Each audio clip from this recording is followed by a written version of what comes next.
नमस्कार, डिजिटल श्रीमती या चॅनलमध्ये तुम्हा सर्वांचे खूप खूप मनापासून मी स्वागत करते। संच मान्यता सरल पोर्टलला आपण कशी फायनलाइज करावी ते आज आपण या व्हिडिओमध्ये पाहणार आहोत। व्हिडिओ आवडल्यास नक्की लाईक करा, शेअर करा, चॅनलवर नवीन असाल तर सबस्क्राइब करा। चला तर पाहूया। सगळ्यात आधी आपल्या मोबाईलमधलं क्रोम ब्राउझर आपण ओपन करायचं आहे आणि वरती सर्चमध्ये टाईप करायचं आहे एज्युकेशन ऑफ महाराष्ट्र। बघा इथे लगेचच एवढंच टाईप केलं की आपल्याला लगेचच ती बघा आलेलं आहे education of Maharashtra education portal सरल। तर इथे आपल्याला क्लिक करायचं आहे। केल्यानंतर ही जी पहिली वेबसाईट दिसते या वेबसाईटवर आपल्याला हे बघा गव्हर्नमेंट ऑफ महाराष्ट्र सरलची, त्याच्यावर आपल्याला क्लिक करायचं आहे। केल्यानंतर काहीसा असा इंटरफेस आपल्या समोर येतो। तर याच्यामध्ये इथे जी काळ्या रंगाची जी पट्टी दिसते आहे आपल्याला, त्या काळ्या पट्टीमध्ये 3 छोट्याशा रेषा दिसत आहेत हे बघा। तर त्याला आपण तिथे क्लिक करायचं आहे आणि तिथे क्लिक केल्यानंतर त्यातले काही ऑप्शन आहेत तर ते आपल्या समोर ओपन होतात। याच्यामधला 3ऱ्या नंबरचं जे ऑप्शन आहे विभागीय लिंक, त्याला आपण क्लिक करायचं आहे। आता केल्यानंतर त्याच्यामध्ये अजून काही उप ऑप्शन येतात, त्याच्यामध्ये आहे संच मान्यता पोर्टल। तर या पोर्टलला आपल्याला क्लिक करायचं आहे आणि बघा आपल्या पुढे असा इंटरफेस आलेला आहे। तर याच्यामध्ये या हिरव्या पट्टीमध्ये लिहिलेलं आहे की जर तुम्हाला या संदर्भात काही बदल करायचा असेल जे दिलेले आहेत तिथे ते, तर तुम्हाला EO लॉगिन वरून ते करावं लागेल। ठीक आहे, आपल्याला त्याच्यात काही करायचं नाही आहे। तर इथे बघा सगळ्यात खाली ही जी शाळा पेंडिंग म्हणून दाखवते आहे।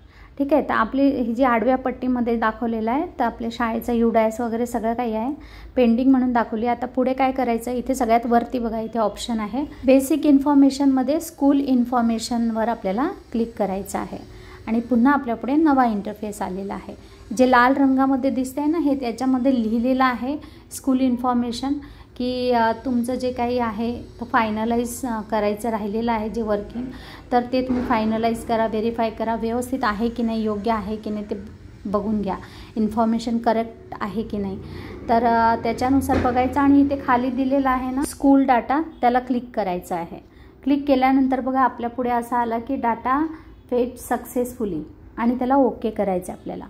ओके केल्यानंतर आपल्या पुढे आपल्या शाळेची सगळी माहिती येते की काय शाळेचा UDAS क्रमांक, शाळेचं नाव, ब्लॉक, नंतर क्लस्टर, त्यानंतर हे तर सगळं जे आहे तर ते आपण नॉमिनली बघूनच घेतो। त्यानंतर आपण लोअर क्लास आणि हायर क्लास ते नीट बघून घ्यायचं तर व्यवस्थित आहे का सगळी माहिती अचूकपणे चेक केल्यानंतर वरती हे जे टॅब आहे आता आपल्याला, तर त्या टॅबमध्ये जायचं आहे। त्याचं नाव आहे वर्किंग पोस्ट आणि याला क्लिक केल्यानंतर अजून एक आपल्या पुढे ऑप्शन येतं। त्या ऑप्शनमध्ये वर्किंग पोस्ट टीचिंग आणि नॉन टीचिंग, त्याच्यावर आपल्याला क्लिक करायचं आहे।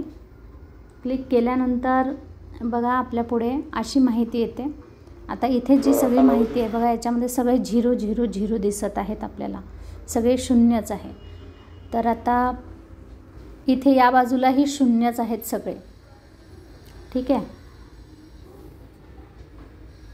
त्यानंतर गेट शालार्थ डाटा याच्यावर क्लिक करायचं आहे आपल्याला आणि बघा इथे लिहिलं आहे की डाटा फेच सक्सेसफुली, ओके करायचं आहे त्याला। केल्यानंतर बघा इथे लगेच आपल्याला आकडे आलेले दिसतील। बघा इथे तुमची शाळा जर मोठी असेल तर प्रत्येक पोस्ट दिलेली आहे बघा, हेडमास्टर वगैरे सगळे, तर त्या सगळ्या पोस्टमध्ये व्यवस्थित आपल्या शाळेमध्ये जसे आहेत तसेच तिथे आकडे आहेत का, कर्मचारी त्या संख्येनुसार आहेत का बघून घ्यायचं खाली सगळं आणि चेक करायचं आहे आपल्याला फक्त। त्याच्यानंतर इकडे पुढे ह्या साईडला बघा दिलेलं आहे की superintendent, head clerk, senior clerk, हे सगळं मोठ्या शाळांसाठी आहे। आपल्या जिल्हा परिषदेच्या ज्या छोट्या शाळा आहेत त्या फार क्वचितच असतील असं काही, त्याला मला नाही वाटत की असेल, लॅब वगैरे असेल एखाद वेळी शाळेला। त्यानंतर इथे खाली आलेलं बघा टीचिंग नॉन टीचिंगमध्ये इथे बघा, तर इथे आपली जे शिक्षक आहेत ना त्यांची नावं येतील इथे आणि त्यांचा शालार्थ ID वगैरे येईल आणि पुढे त्यांचा मीडियमसुद्धा येणार आहे। तर इथे चेक करून घ्यायचं, जितके शिक्षक येतील तितक्यांची नावं येतील तिथे। तर इथे शालार्थ आयडीच्या पुढे हा बघा सिलेक्ट मीडियम जो आहे, तर हे मीडियम सिलेक्ट करणं फार गरजेचं आहे। तर हे मीडियम आपल्याला बघून घ्यायचं आहे जो मीडियम असेल तुमचा तिथे तुम्ही क्लिक करून तो मीडियम करू शकता. त्यानंतर आपल्याला इथे फायनलाइज बटन दिसते आहे वरती, याला फायनलाइज करायचं आहे. फायनलाइज बटनावर क्लिक केलं बघा इथे आलेलं आहे. Are you sure you have selected medium for all teachers. Okay म्हणायचं आहे. पुन्हा आलं बघा डाटा फायनलाइज सक्सेसफुली, ओके करायचं आहे. आणि बघा इथे वरती सगळ्यात ग्रीन रंगामध्ये आलं आहे डाटा इज फायनलाइज. तर म्हणजे आपला डाटा पूर्ण फायनलाइज झालेला आहे. पुन्हा दुसऱ्या मार्गाने आपण चेक करू की डाटा फायनलाइज झाला आहे की नाही आहे.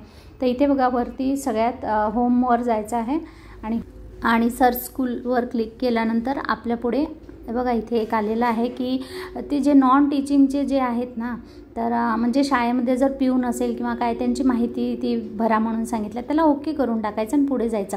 तर इथे बघा आपल्याला इथे दिसेल की आपली माहिती इथे आलेली आहे. लोअर क्लास, हायर क्लास, शाळेचं नाव, त्यानंतर युडायस वगैरे सगळ्या गोष्टी इथे आपल्याला दिसत आहे. पूर्वी दिसत नव्हत्या, 0-0 दिसत होतं ना, आता बघा आणि पेंडिंग दिसत होतं, आता फायनलाइज आपल्याला दिसते आहे. याचा अर्थ शाळा फायनलाइज झालेली आहे.